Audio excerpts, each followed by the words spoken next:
And in today's Spotlight, the Minister of Health, the Honorable Terrence Deyalsingh, to talk to us about the rising COVID cases and just his concerns with the state of emergency coming to an end and what that will look like for us. Good morning to you, Minister. Good morning, Natalie. Good morning to all you and all your viewers and listeners.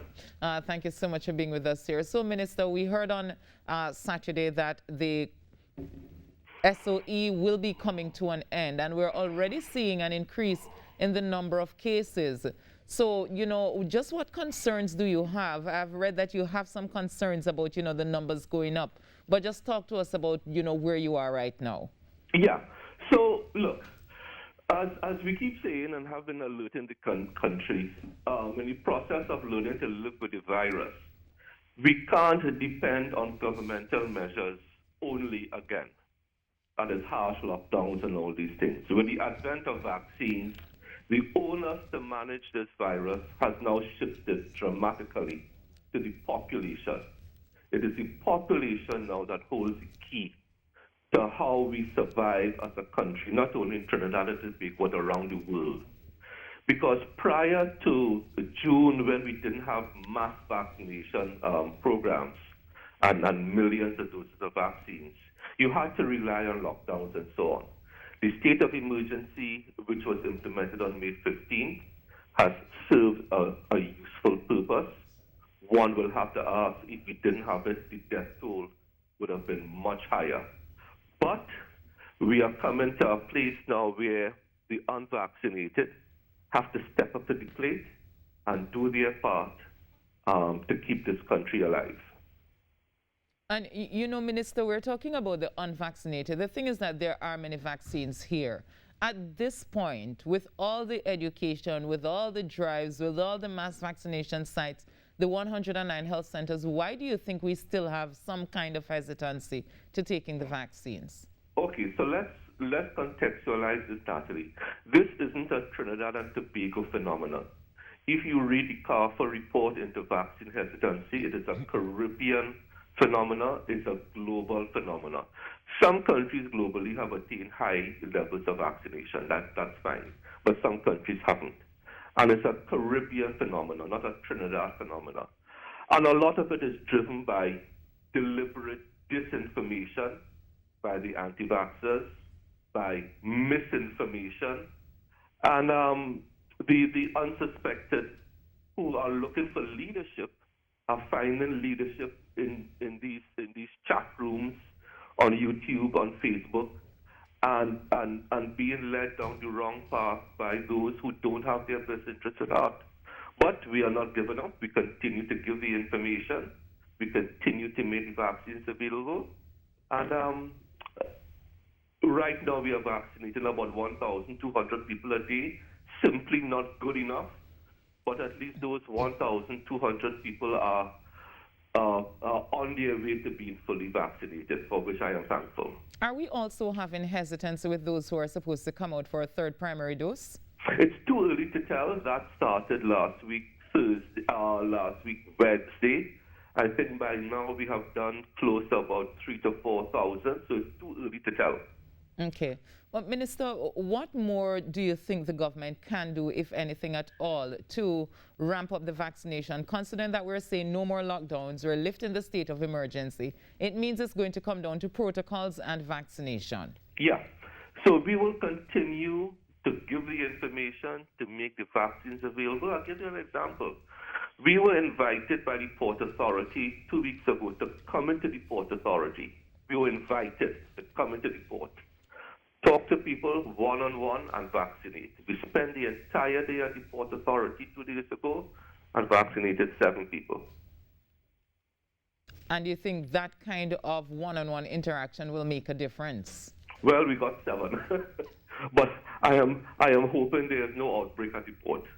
Right. We continue following best international practice of giving people the information. That is what everyone is doing. We are not giving up. We are going door to door, house to house, place to place, business to business. We opened a site last week, Thursday and Friday, at the government campus for public servants. We got a couple hundred. We continue to do these things. You will see this weekend, we are going back out into places of business. I don't want to call the businesses names as yet, but you will see that this week. So we are continuing to make vaccines available, giving the information and encouraging people to get vaccinated. Any plans to expand the safe zones, make other businesses, safe zones? Well, that is a decision that businesses have to make. So the businesses that can apply to be safe zones are bars, casinos, theaters, restaurants, gyms, and so on. So they can apply. So the expansion of that has to do with the ability and willingness of the individual owner of these establishments to be part of the safe zone initiative. Mm-hmm. What the Honorable Prime Minister did on Saturday was to now include it and expand it into like public swimming pools and so on. So there is some expansion taking place. All right? Mm-hmm. So we continue to do these things, implement these measures, and just ask people to get vaccinated. Now, Minister, we've heard of some cases of COVID in schools since Forms 4 to 6 have gone back to the physical classrooms. What measures will the Ministry of Health put in place, or through the Ministry of Education, just to ensure, that we can do as much as we can to protect the students and everybody else when they're on the plants? So the measures in schools is the responsibility of the Ministry of Education. They have a separate health response unit. So I would prefer if my colleague, the Honorable Nayan Gaspi-Dolly, speaks to protocols in schools based on our advice. But we don't take the lead, we don't implement. They have their own unit to implement. Okay. And what of, our ICU capacity? We've noticed that there's constant expansion, and with the numbers going up, will we be seeing more beds being added to the ICUs? Well, we said so clearly in Parliament on Friday when the Honorable Prime Minister answered an urgent question. We started off our ICU response for COVID with 2 beds at Cora. With time, it went up to 35, then 66. We are now going to be expanding it to 102.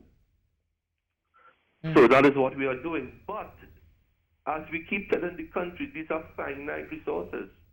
There will come a time when there become no more expansion. Get vaccinated. Because 93% of the people occupying our parallel healthcare system are the unvaccinated. Every morning when we get the reports from the accident and emergencies of people waiting to be transported to an ICU, they are the unvaccinated. Right. So it is the unvaccinated that is posing a present and clear danger to our healthcare system. I mean, Minister, should we say it's the unvaccinated, or should we just say it's people who are contracting COVID? Sorry?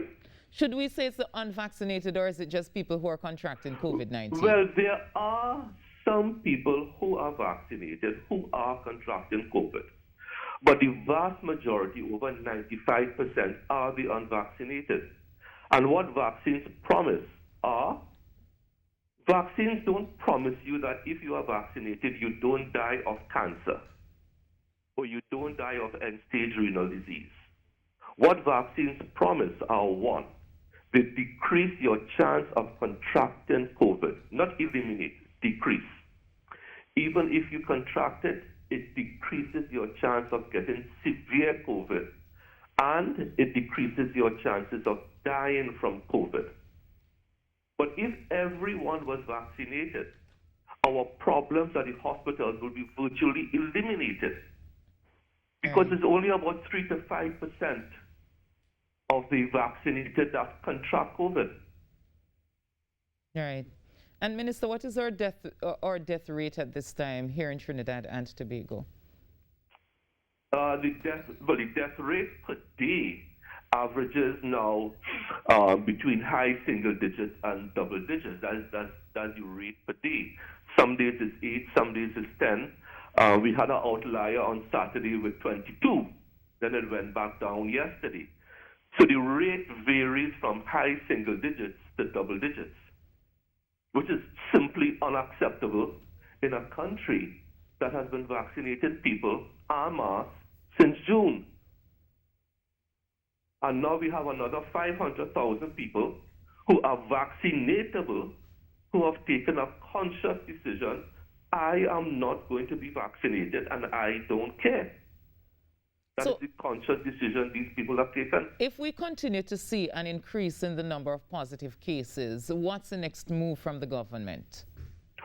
That is something that will be led by the Honorable Prime Minister and his cabinet. All right. I don't make those decisions about measures. We provide the information, we provide the data, we provide the analyses, we provide the projections, and the Honorable Prime Minister makes those decisions. Any concerns about the fact that we do have an election coming up and there will be campaigning that this may get the numbers going up even more? With or without an election, the population has a propensity to move and gather, whether it's in a zest effect, whether it's in residence, whether it's in bars, whether it's in weddings. The propensity to congregation, especially among the unvaccinated, is the danger in whatever setting it is. So no concerns about the election? Sorry? So no concerns about the campaigning for the election? No, I didn't say that. I said wherever you have the propensity to go any setting, it's a cause for concern. The Tobago election is being fought virtually, which is good. Right. But I mean, with the SOE coming to an end, that might change. Well, I can't say. You are asking me questions that I don't have the answers to. You need to ask that to the people in Tobago who are running the elections. But what I will say is, so far, from what I have seen, the Tobago House of Assembly elections has been run virtually, which is good. Let's hope that continues. But Minister, will there be any exceptions to the amount of people who can gather, with the elections coming up and stuff, or will we stick to the 10 people in one space? So again, the enforcement of regulations is the domain of the TTPS. So you need to ask the TTPS how they plan to enforce those regulations. All right, Minister, and I know, I know we have to go, but, I know that we have some cases of children being in ICU. What's the latest update you can give us? Well, the last count we had was we had 5 children in hospital, 2 in ICU, and this is a worrying trend because, you see, if more and more 12 to 18 were vaccinated, the principle of herd immunity is that if more of the herd who are vaccinatable get vaccinated, it protects those who cannot be vaccinated. So these children, assuming they are under 12, they cannot be vaccinated. So the only way to protect them is for those who are vaccinatable to be vaccinated to protect them. And that is why we keep on pleading with people, get vaccinated, not only for your own well-being, but to protect those who cannot be vaccinated, like the child, like the baby, like the under 12s. That is the principle of herd immunity, to vaccinate enough people to protect yourself, but also to protect those who cannot be vaccinated. All right. But I know, Minister, there was a time when we were being told that children, naturally have the immunity to ward off and fight off these things.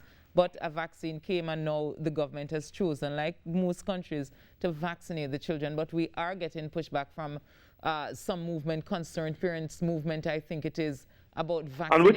And which is led by a medical doctor. Right, about getting their children vaccinated. So how does the government respond to that? Because, I mean, it's that some parents are saying, listen, children are children, their immunity is good, they can ward off this thing, and we don't really have the statistics to support that children are so vulnerable to COVID. Yeah. Well, at the start of the global pandemic, it was a fact that children were less prone to get COVID. But with time, as the virus evolves, as it mutates, as it changes, and it goes through different parts of the population, that epidemiology has changed, where you started to see cases of missing, multiple organ failure in children. And we started seeing that in Trinidad months ago. We had Dr. John Paul talking to the country about that.